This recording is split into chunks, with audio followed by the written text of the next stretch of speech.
વાત કરી ડભોઈની ડભોઈ તાલુકા યાત્રાધામ ચાંદોદ પાસેના જૂના માંડવા ગામે ઓરસંગ નદીમાં પશુ ચરાવવા ગયેલ આધેડ પર મગરે હુમલો કર્યો.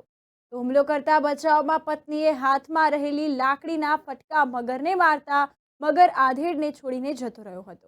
મગરે આધેડનો ડાબો પગ ગંભીર રીતે કરડી ખાધો છે અને પ્રથમ ડભોઈ રેફરલ હોસ્પિટલ ખાતે તેઓને સારવાર અર્થે ખસેડવામાં આવ્યા અને વધુ સારવાર અર્થે એસએસજી હોસ્પિટલ વડોદરા ખસેડવામાં આવ્યા છે. છેલ્લા 10 દિવસમાં યાત્રાધામ ચાંદોદ નજીકના ઓરસંગ નદીના કિનારા ખાતે મગરે માનવી પર હુમલો કર્યાની આ બીજી ઘટના સામે આવી છે.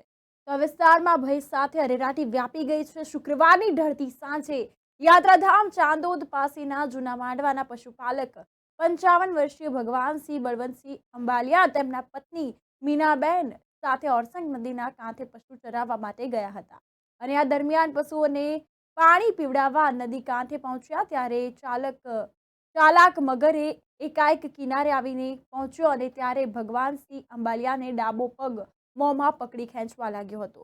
ત્યારે હાજર પત્નીએ બચાવ માટે બૂમાબૂમ કરી અને હાથમાં રહેલી લાકડીના ઉપરા છાપરી ફટકા મગરને મારતા મગર પગ છોડીને પાણીમાં ચાલ્યો ગયો હતો, પરંતુ મગરે પોતાના જડબામાં આધેડનો પગ ખૂબ મજબૂતીથી પકડ્યો હોવાથી પગમાં ખૂબ ગંભીર ઈજાઓ પહોંચી છે.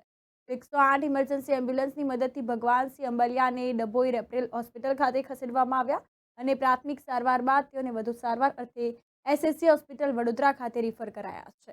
આ અંગે વધુ તપાસ હાથ ધરી છે અને ઓરસંગ નદીના કિનારે મગરે હુમલો કરી યુવાનને મોતને ઘાટે ઉતાર્યો તો આ 22 એપ્રિલના રોજ ઘટના બની હતી. ત્યારે 10 દિવસમાં બીજી ઘટના સામે આવી છે. તો વિસ્તારમાં અરેરાટી સાથે ભયનો માહોલ જોવા મળ્યો.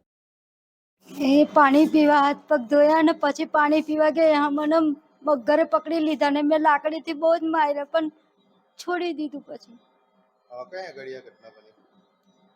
એટલે ઓરસંગ નદી કયા ગામના છે રહેવાસી? જૂના માળવાનું. શું નામ છે? મીનાબેન ભાઈનું શું નામ છે? ભવનસિંહ.